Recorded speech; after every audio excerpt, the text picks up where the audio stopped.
sahabat semua, ketemu lagi dengan saya di channel Fun Fisik Fisika Asik. Channel yang membahas materi dan soal fisika SMA terupdate. Kali ini saya akan membahas tentang hukum Bernoulli. Kita saksikan videonya. Ya, ini adalah alat untuk menghembuskan udara ke atas ya. Jadi terlihat dari plastik-plastik itu terlihat bergerak ke atas. Nah, kalau ada sebuah bola dimasukkan ke dalamnya, bola ini yang tadinya akan terlempar ke atas malah tersedot ke bawah. Ini karena tekanan udara di atas bola lebih besar daripada di bawah bola karena kecepatan udaranya berbeda di antara di atas dan di bawah. Nah, kemudian kalau misalkan diarahkan ke bawah, maka di sini tekanan udara di bawah bola lebih besar daripada di atas, maka tertekan ke atas. Nah, ini dapat dijelaskan dengan hukum Bernoulli. Baiklah, kita lanjutkan pembahasan kita kali ini, yaitu tentang hukum Bernoulli. Hukum Bernoulli dinyatakan oleh Daniel Bernoulli yang hidup tahun 1700 sampai 1782. Dia melakukan percobaan dengan pipa mendatar yang dialiri oleh air. Nah, air mengalir dari pipa yang besar ke pipa yang kecil, lalu ke pipa yang lebih besar lagi. Nah, ternyata dari pengamatan Bernoulli ini menyatakan bahwa tekanan fluida itu paling besar itu adalah pada saat kecepatannya paling kecil. Dan tekanan fluida itu paling kecil pada saat kecepatannya paling besar. Jadi antara tekanan dan kecepatan fluida berbanding terbalik. Nah, kita lihat di sini, ketinggian H1 ini lebih besar daripada H2. Kita tahu H itu berkaitan dengan tekanan. Jadi tekanan pada penambang 1 paling besar karena kecepatannya rendah. Sedangkan pada penambang kedua, tekanannya kecil karena kecepatannya tinggi. Jadi kecepatan berbanding terbalik dengan tekanan, atau tekanan berbanding terbalik dengan kecepatan. Ya, sekarang kita akan menurunkan persamaan hukum Bernoulli. Nah, misalkan saja di sini ada sebuah pipa yang ketinggiannya berbeda. Ketinggian awal adalah H1, kemudian akhirnya di H2 di sini ketinggiannya. Nah, pada tempat 1 ada tekanan P1, di tempat kedua tekanannya adalah P2, tekanan fluidanya. Kecepatan fluida mengalir di sini adalah V1. Nah, kemudian di sini adalah V2 menggunakan persamaan kontinuitas. Nah, kalau fluida di sini adalah fluida yang alirannya teratur mengikuti garis arus atau istilahnya dulu dikatakan streamline ya, maka di sini berlaku bahwa tekanan ditambah energi kinetik dan energi potensial itu adalah konstan ya. Jadi ini seperti hukum kekekalan energi mekanik. Nah, secara matematis penulisannya begini. Tekanan ditambah setengah rho V kuadrat ditambah rho GH adalah konstan. Nah, ini persamaan Bernoulli ya. Jadi tekanan ditambah energi kinetik persatuan volume ya, ditambah energi potensial persatuan volume sama dengan konstan ya. Jadi ini rumusnya mengingatkan kita pada energi mekanik setengah mv kuadrat mgh ya. Jadi mengingatnya akan lebih mudah. Jadi P ditambah setengah rho V kuadrat tambah rho GH konstan. Nah, kalau dituliskan secara lengkap untuk keadaan 1 dan keadaan 2, maka di sini berlaku rumusnya begini. P1 ditambah setengah rho V1 kuadrat ditambah rho GH1 gitu kan? Sama dengan ya tentu saja P2 ditambah setengah rho V2 kuadrat ditambah rho GH2 ya. Nah, ini adalah persamaan hukum Bernoulli ya. Nah, kita ngapalkan ini itu dengan cara mengingat yang ini saja ya kan, karena ini keadaan 1, ini keadaan 2. Nah, bahkan nanti kadang dalam soal itu, misalkan untuk pipa mendatar, H1 dan H2 ini sama, maka nanti bisa lebih sederhana bentuk persamaan hukum Bernoulli. Jadi P1 itu adalah tekanan di tempat 1, V1 itu adalah kecepatan pada tempat 1, H1 adalah ketinggian di tempat 1. Nah, P2 berarti tekanan di tempat kedua, V2 kecepatan pada mulut pipa kedua, kemudian H2 adalah ketinggian pipa itu. Nah, ketinggian dari tanah itu diukur itu dari permukaan tanah sampai dengan di tengah-tengah pipa ya. Jadi bukan pada dinding pipa mengukur, tapi di tengah-tengah pipa. Ya, sekarang kita akan lihat persamaan Bernoulli untuk pipa yang mendatar. Nah, seperti ini nih, ada pipa mendatar.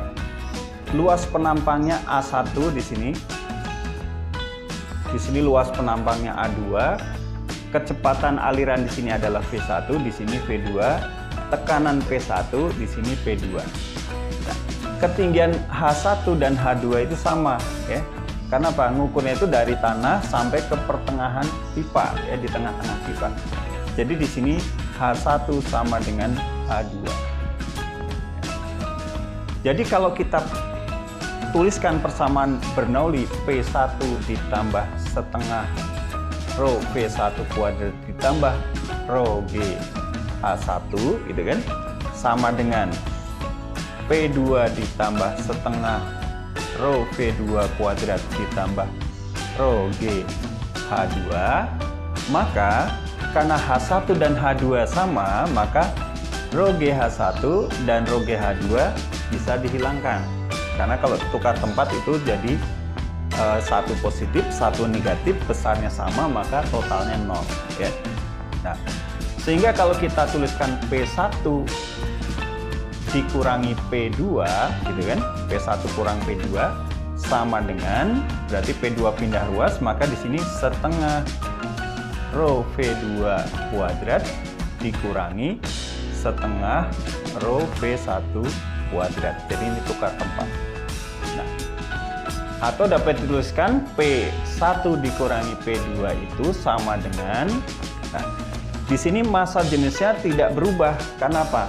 Aliran fluidanya adalah streamline ya, tidak terkompresi. Jadi massa jenisnya tetap, jadi sama di sini. Maka bisa dituliskan setengah rho karena sama, tinggal ini dikalikan V2 kuadrat dikurangi V1 kuadrat. Nah, seperti ini. Nah, sekarang karena V2 itu lebih besar dari V1, maka V2 kuadrat dikurangi V1 kuadrat itu adalah hasilnya positif. Kalau hasilnya positif berarti P1 kurangi P2 hasilnya positif, berarti P1 lebih besar daripada P2, ya kan? Jadi karena V2 lebih besar daripada P1, maka P1 lebih besar daripada P2. Sesuai dengan hukum Bernoulli. Ya, sebelumnya kita lihat contoh soal dulu ya. Misalkan saya punya rumah nih 2 lantai ya. Nah, kita ingin mengalirkan air dari lantai dasar ke lantai 2 yang ketinggiannya 3 meter ya. Jadi di sini H2-nya 3 meter, H1-nya adalah 0 karena di lantai. Kemudian pipa yang digunakan diameternya di bawah itu 2,80 cm, kecepatan airnya 0,15 meter per sekon dan tekanannya 1,80 10 pangkat 5 Newton per meter persegi. Nah, air mengalir ke atas. Nah, di sini ada keran yang diameternya adalah 0,7 cm. Nah, air masuk ke dalam bak ini. Nah, berapa kecepatan V2 itu? Ya, berapa V2? Kecepatan keluarnya air melalui keran itu. Nah, kita gunakan aja persamaan kontinuitas bahwa V2 itu sama dengan D1 per D2 kuadrat dikali V1. Nah, masih ingat nggak bahwa diameter itu tidak perlu dirubah ya satuannya. Jadi langsung di sini misalnya D1 2,80 dibagi D2-nya 0,7 dikuadratkan dikali V1-nya 0,15 meter per sekon. Jadi satuannya nanti meter per sekon. Kita bagi 2,8 dengan 0,7. Ini adalah dapatnya 4. 4 kuadrat adalah 16 dikali 0,15 meter per sekon. Nah, jadi kalau kita hitung 16 kali 0,15 adalah 2,4 meter per sekon. Jadi kecepatan keluarnya air pada keran itu adalah 2,4 meter per sekon. Nah, ini yang pertama ya, mencari berapa kecepatannya. Nah, yang kedua kita menghitung berapa tekanannya di tempat kedua ini, tekanan air di sini berapa ya. Nah, kita gunakan aja hukum Bernoulli.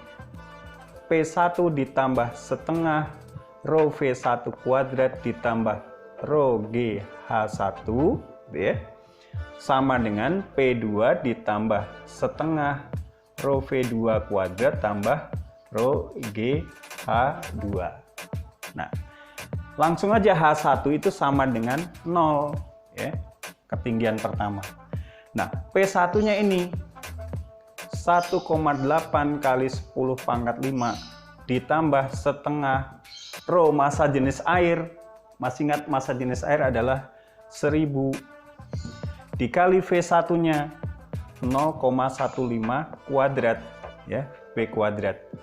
Ini 0, sudah tidak usah dihitung. Nah, ini P2 dicari ditambah setengah kali 1000 kali V2-nya 2,4 kuadrat ditambah 1000 rho, G-nya 10, H2-nya adalah 3.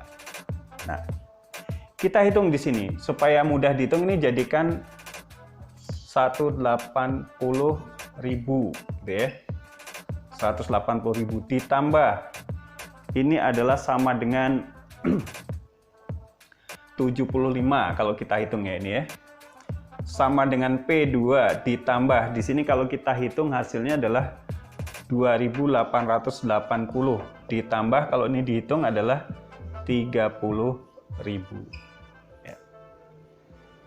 Nah, sehingga di sini kalau dijumlahkan jadi 180.075 sama dengan P2 ditambah 32.880 ya.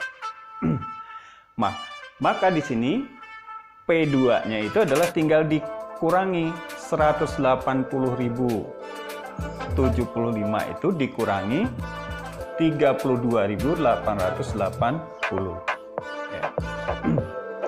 Ya, sehingga sama dengan kalau kita hitung adalah 147.195 Newton per meter persegi. Atau bisa dituliskan jadi 1,47 saja kali 10 pangkat 5 Newton per meter persegi.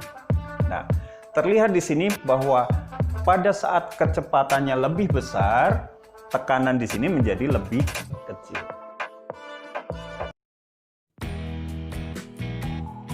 Ya, contoh berikutnya adalah untuk pipa mendatar. Ya, kita punya pipa mendatar XY, luas penampang X 8,0 cm persegi, luas penampang Y 2,0 cm persegi. Kecepatan fluida air ya, di sini air mengalir itu kecepatannya 3 cm per sekon. Berapa kecepatan air di penampang Y? Yang pertama itu ya. Jadi mencari VY berapa? Nah, masih ingat di sini VY itu adalah pakai rumus AX per AY dikali VX ya, persamaan kontinuitas. Nah, karena perbandingan luas 8 dan 2 di sini tidak perlu dirubah. Jadi langsung aja di sini 8 per 2 dikali VX-nya adalah 3 cm per sekon. 8 bagi 2 adalah 4 kali 3, jadi sama dengan 12 cm per sekon. Kalau mau diubah ke meter per sekon ya tinggal jadi 0,12 meter per sekon. Yang 3 cm per sekon bisa diubah jadi 0,03 meter per sekon. Nah, pertanyaan yang kedua, berapa perbedaan tekanan di X dan di Y? Berarti Px dikurangi Py. Berapa perbedaan tekanannya? Nah, kita gunakan Px dikurangi Py itu sama dengan setengah rho V Y kuadrat dikurangi Vx kuadrat. Masih ingat ya, ini persamaan untuk pipa mendatar. Nah, sama dengan setengah rho di sini karena ini adalah air, maka di sini 1000 dikali Vy kuadrat di sini 0,12 kuadrat dikurangi 0,03 kuadrat. Ya. Sama dengan setengah kali 1000 adalah 500 ya. Dikali 12 kuadrat itu adalah 144 kali 10 pangkat min 4 gitu ya, karena ini 12 kali 10 pangkat min 2. Dikurangi, ini 3 kali 10 pangkat min 2 dikuadratkan jadi 9 kali 10 pangkat min 4. Sehingga sama dengan 500 dikali 144 dikurangi 9 adalah sama dengan 135 kali 10 pangkat min 4. Ya. Nah, kalau dihitung ini adalah sama dengan 67.500 kali 10 pangkat min 4. Nah, satuannya adalah Pascal ya, Pascal atau Newton per meter persegi. Atau sama dengan kalau kita kalikan 10 min 4 berarti 1, 2, 3, 4 jadi 60,75 Pascal. Jadi perbedaan tekanan penampang X dan Y adalah 6,75 Pascal. Ya, selanjutnya kita akan gunakan persamaan hukum Bernoulli untuk menghitung peristiwa air dari tangki yang ada lubang kebocorannya di sini. Ya. Jadi air akan mengalir keluar dengan kecepatan V2, nanti akan jatuh sampai ke tanah. Kita kadang ditanya berapa jarak X ini, jarak jatuhnya. Berapa waktu untuk jatuhnya. Nah, di sini lubang ini jauh lebih kecil daripada permukaan tangki ini. Sehingga dapat dikatakan bahwa V1 itu dapat dianggap 0 ya. Jadi dia seolah-olah tidak turun ya. Karena lubang ini jauh lebih kecil daripada permukaan itu. Nah, persamaan Bernoulli-nya maka di sini P1 ditambah setengah rho V1 kuadrat tambah rho GH1 sama dengan P2 ditambah setengah rho V2 kuadrat tambah rho GH2. Nah, P1 itu adalah tekanan di sini. Ini adalah tekanan udara luar. P2 adalah tekanan tempat keluarnya air di sini. Ini juga tekanan udara luar. Maka di sini dikatakan bahwa P1 dan P2 itu sama. Ya. P1 sama dengan P2. Maka P1-nya bisa dicoret dengan P2. Ya, karena sama kiri kanan. Nah, karena P-nya sama, P1 dan P2 sama, maka rho di sini bisa kita hilangkan. Ya. Karena massa jenis air yang ada di sini dan yang keluar sama massa jenisnya. Lalu V1 0, ya di sini langsung 0, ya. Sehingga kita bisa tuliskan di sini GH1 sama dengan setengah V2 kuadrat ditambah GH2, ya. Nah, kalau kita pindahkan ke sana, jadilah H1 dikurangi H2, karena sama-sama G, sama dengan setengah V2 kuadrat. Nah, H1 itu adalah ini, ketinggian permukaan air ini. Ini H1. H2 itu adalah ketinggian lubang di sini. H2. Nah, jadi H1 dikurangi H2 itu adalah ini. Ketinggian H ini saya anggap H. Ketinggian permukaan air dari lubangnya, ya. Maka di sini dituliskan GH sama dengan setengah V2 kuadrat. Nah, maka V2-nya itu sama dengan akar dari, karena V2 menjadi V2 kuadrat menjadi V2, maka menjadi akar Nah, ini 2-nya ke sana, akar 2GH. Nah, ini untuk mencari kecepatan keluarnya air dari kebocoran tersebut, akar 2GH. Nah, sekarang berapa lama waktu untuk jatuh sampai ke tanah? Kita tahu T itu adalah akar 2Y per G. Karena apa? Air ini ketika keluar itu seperti gerak jatuh bebas, ya. Karena dia mendatar saja nih kecepatannya. Jadi ini jatuh dengan waktu jatuhnya adalah akar 2Y per G, rumus jatuh bebas. Nah, sekarang ngitung X bagaimana? X itu adalah V kali T. Nah, V-nya yang mana? V2 itu kali T. Ya.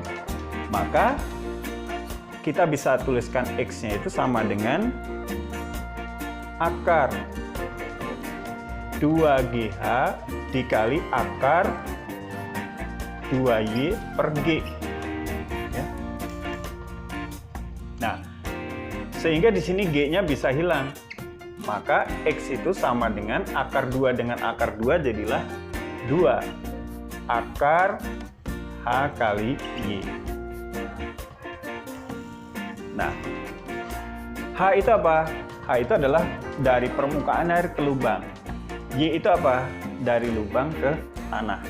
Nah, jadi kita ditanya kadang kecepatannya berapa, waktu untuk jatuhnya berapa, dan yang ketiga adalah jarak X-nya berapa, jarak jatuhnya. Ya, contoh soal berikutnya adalah, ini adalah sebuah tangki air setinggi 6 meter, berisi penuh air, di atasnya tidak ada penutup, kemudian ada lubang kecil pada dinding tangki setinggi 3 meter dari tanah, sehingga dari sini kita bisa anggap ini adalah H-nya 3 meter, ya kan?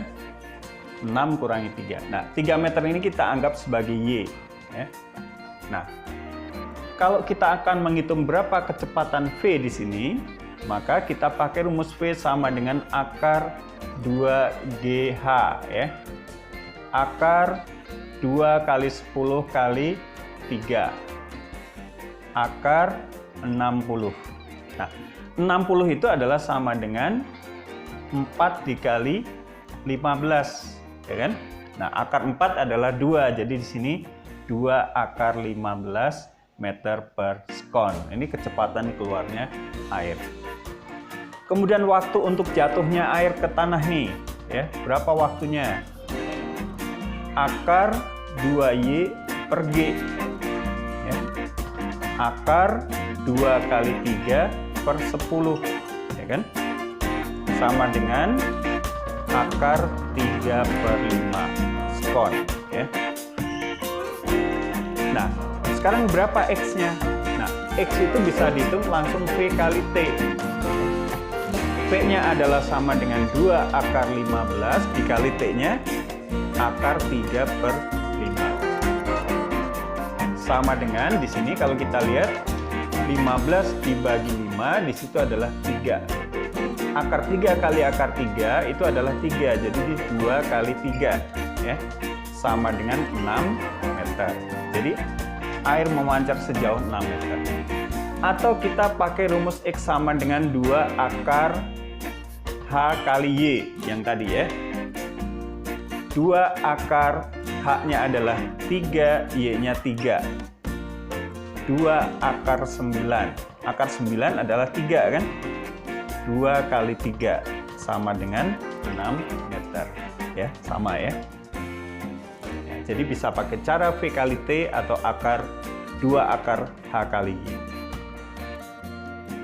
Ya, baiklah, saya kira cukup sekian dulu video saya kali ini. Jangan lupa beri komentar, like, subscribe, dan share kepada teman-teman kalian agar video saya berguna buat pendidikan di Indonesia. Salam fun fisik, fisika asik.